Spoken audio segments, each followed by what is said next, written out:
Welcome back to the Marvel Movie Minute, a daily podcast which we disassemble a film from the Marvel Cinematic Universe into 1-minute segments, and then examine it in obsessive and occasionally hilarious detail. I'm Kyle Olson from the Swashbuckling Ladies Debate Society podcast. Hey, and I'm Rob Cabasco, and gentlemen... Yes, sir. We've got to answer one of the great action movie questions of all time. Truly, how hard is it to break someone's neck? Now, here's the deal. You do the basic research on this. Can you break someone's neck? Yes. Is it easy? No. Just isn't. It requires a total set of forces in a certain direction, and you're not even encountering the extra forces you're going to meet with the person you're trying to break the neck of. They're going to tense up. This is not just something like going up to a twig and breaking it. No, that's not how it works. I just want to get that off my chest because really... Well, look at all the Stone Cold Stunners that have been laid out over the years, and no necks have been broken, and that's a hell of a lot more force. Stone Cold Stunner, sort of. We go like Adrian Adonis, you go with the sleeper hold, or like Roddy Piper. Or the Tombstone Pile Driver. Tombstone Pile Driver, I don't even want to get into it because that's dangerous. But I will say... Not to mention the sad story of Buff Bagwell, but let's move on. Oh, Buff Bagwell? Nope, we're not going to go there. I was going to say, please don't make me tell that story. No, let's not go with that. Let's not go. No, wow, we just went to a wrestling there, Steve. Sorry. That's all right. Wrestling segue. I watched that live, and I'm still terrified. If it was easy, and you really made a great point. If it was easy to break someone's neck, you think of all the moves you've seen, the chokeholds in MMA. That's not how it works at all. That's my little... I do have a little bit of an issue with this minute because of that. That's it, though. Everything else I enjoyed. Okay. Well, here we are, minute 44 of Iron Man 2 from 2010, director was Jon Favreau. We're in the middle of a prison break. Heck yeah. Yeah. Most awkward. Yes, chaotic prison break, exactly. Yeah. Because I don't know who planned it, but Ivan didn't plan it because he's figuring this thing out as he goes along, right? Because we start off with the important answer to the important question, right? That's right. What is the deal with the number? I'm saying, what's the deal with 6219? So, and last one we saw that as the new prisoner is entered, unnamed prisoner, played by Mr. Mark Cooper, he has 6219. And why is that a big deal? Because Ivan looks down and sees that's his prison number 2. And he realizes that guy stole my shirt. Exactly. So, Yes. Come on, there's a laundry mix-up. But as you mentioned, Steve, there's a lot of things that Ivan has to put together in a very short amount of time in order to make this thing work. Because he's got 3 things. He's got less than a minute. He's got less than a minute to figure out this whole plan of I've got potatoes, a guy that looks like me, and then soon thereafter, and a note that says enjoy the potatoes. And so what does he do right away? Well, clearly I have to knock this guy out. Yes. Right, clearly. That's obvious, right? Exactly. Because he's here to steal my laundry. I've got to knock him out. Yes. And Russians are very territorial. Yes. It was not obvious to me because then the next complication, there's a key presented to him. So I've got potatoes and a key. Now it's like a choose your own adventure. Do you escape with the potatoes or do you escape with the key? Which one do you do? It's all coming together. Wow. This is all coming together. He's not Jean Valjean. This is something different. Okay? Is it? So he's supposed to enjoy the potatoes. And I've got a body in myself. Look down. Potatoes it's not clear. Are a bomb. Now bring me to 6219. We should have. That's something we could have done. We're gonna do that in the after show. We're gonna do a whole song parody. And cut to Russell Crowe. Okay, so he makes short work of this new guy. He bangs his head on the toilet, tang, and drops him to the ground just as a key mysteriously appears. Well, that's Officer Kareem again, dropping that off. So he does what basically I would have done it the opposite way. He puts the le potatoes, le petit fromage, he puts it against the wall and sets the timer, and then goes the key. It's like, boy, you're really hoping that key is going to get that door and you're going to be able to figure it out because you have 35 seconds. You've got 35 seconds to get clear of the blast radius of these potatoes, which, I mean, maybe he's a demolitions expert and knows, but for me, there's still the possibility of, as we've seen in every escape movie, I'm going to fumble the key, it's not going to go in the lock, I'm going to drop it, then I got to get, hanger to get it. The timer's still going. The guy's waking up.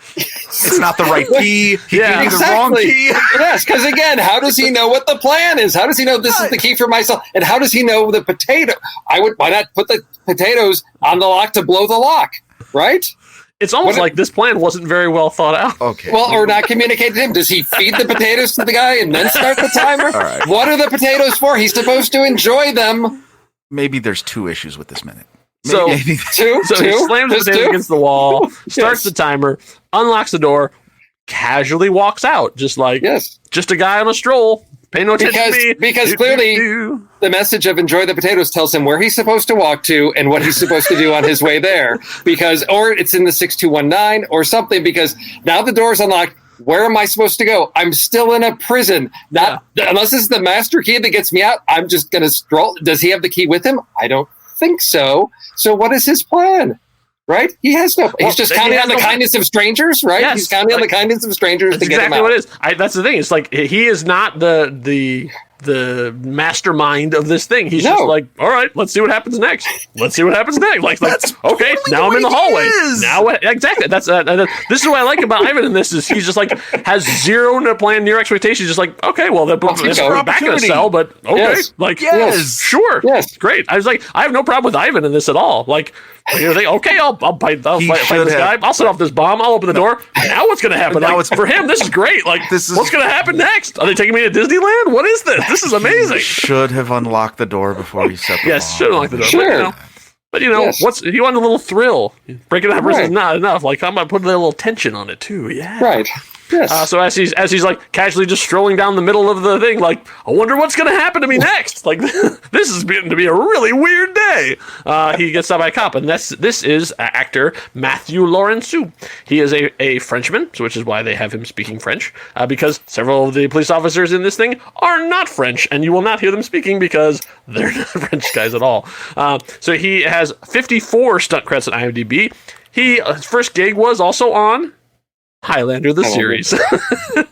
Because you have to understand, in those 90s shows, they had to have you killing people in every episode, and so they went through a lot of stuntmen. So anybody who was working in there's all these shows that they would go, and they would go to the next show and be killed, and go to the next show and be killed. Like, they had cycle, which is why if you watch Hercules or Xena, they eventually had put masks on them, because they was just the same 10 guys that Hercules was knocking out, or Xena was hitting with her chakram every single time. Another highlight: he was the Blue Ranger stunt double in Turbo, a Power Rangers movie. And then he eventually will cross paths into the Marvel again, but the Marvel Cinematic Universe adjacent, who knows, by the time this comes out, maybe it's not so adjacent, The Amazing Spider-Man, which we're going to see some other people have a nice crossover between the stunt team here, too. But he's here to be killed. So he tries to stop Ivan. Ivan takes him out, grabs his neck, and then does a really cool, like, neck snap thing, like that, and he's dead, and then walks on, and then, as we learned in a previous minute, cool guys don't look at explosions. So as he's walking, then you see the explosion happen behind, and then he walks over and does the brush your shoulder off. Now, here's what's going on here that I found out from Mr. Jon Favreau. So in the commentary, they talk about this. This is what's called a oneer. So what they're doing, everything happens here in one take. So you have him walking out, having the fight scene, doing anything, walking away, they're going to hit the explosion and walk away. It's very, very difficult to do, and especially with explosions, you don't want to have to do it twice. So Mickey Rourke, knowing this, decided to throw a little extra business there at the end, knowing they are going to have to use that take, because it's so as he's walking away, he just does a little brush on his shoulder, because he's like, they're never going to be able to redo this. So he's like, this is definitely going to be in the movie. So he just put a little extra oomph on it, and I think that's amazing. That is a pro move right there, because like if Jon Favreau doesn't like that, too bad. You want to go back and reset all the explosions and have us do all that again, or you just want to keep it in the movie? Okay, that's well. Okay, first of all, Mickey Rourke is hilarious then, because that's just funny that you would do that. And it's not completely out of character. I mean, it's bravado that's just there for that. Okay, I don't like the killing of the guard, not because I don't like the killing of the guard. I just don't like the way he does it. It's outrageous, but fine, whatever. He just gives a punch. I mean, he just like literally an armbar punch, and then he breaks his neck. Yeah. But two things I just love about the detail of this. Well, first of all, We should note bâtiment, which is French for building, which is on the wall there. That we're in building B3, it looks like. But if you slow down, I really love the detail of the explosion in that you can actually see the explosion begin in the cell. So you see that, and then you see the wall where, and again, I always talk about geography in movies. I love that it's actually the part of the wall that should have exploded. Right. So I just think that whole thing is a really neat, either that may just be how the pyrotechnics worked in this, but I love the fact that they are consistent with what we've seen in the scene leading up to this.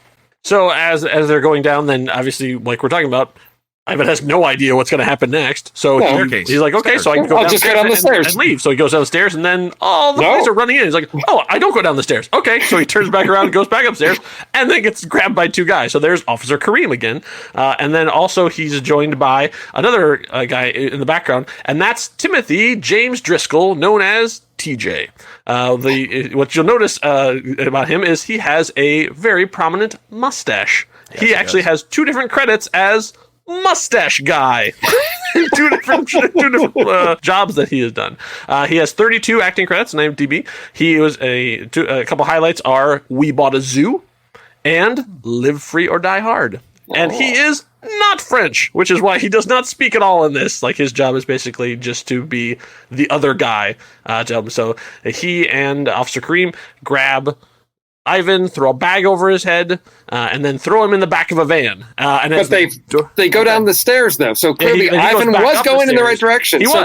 So their plan was, give him the potatoes, give him the key. We'll let him wander around. Then we'll grab him instead of just grabbing him. No, we're because clearly they're moles within the system, right? So they don't care if a guard gets killed because they could have grabbed him earlier, right? Actually, as we're talking about this, it's my impression that obviously this is my no prize. This is my thought. Yes. Is that Ivan didn't do exactly what they thought he was going to do, which is they gave him all the stuff. They didn't think he'd do it right then because they weren't ready. Because if you look at it, like Officer Kareem walks by, puts the key on, and then goes to probably get TJ and be like, oh, come on, let's go. And by the time they get back, they're like, there's an explosion, there's a dead guard. They're like, oh crap, like he's doing it now. Like, come on, go. They didn't say enjoy the potatoes in 10 minutes. I don't see. Right. Like and so the potatoes were there too. So I'm assuming it was, number one, create a distraction and kill the body double to disfigure it so that it would assume that it was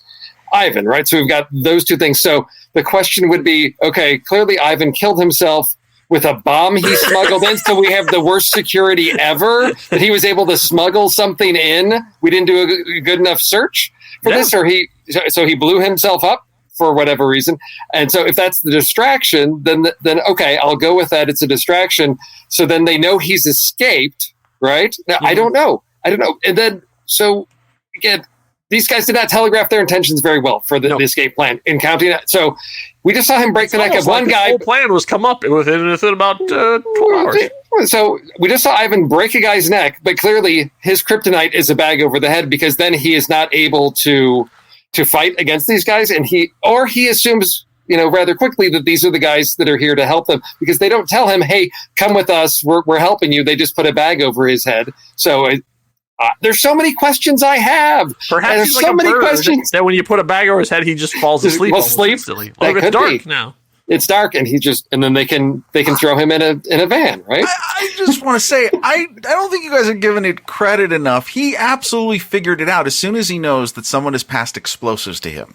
Mm-hmm. He knows he's breaking out of this place. Yes. Okay. I mean, I think that's clear, and he knows as soon as they put in the guy who has the same shirt, he's like, okay, he's going to be my body double. I get it, right? Right. That's where he figures out what the explosives are for, not to blow open the door. Sure. But, well, I mean, but I think once they put the guy in the cell, the cell has got one bed. It's the size of a closet. Sure. Yeah.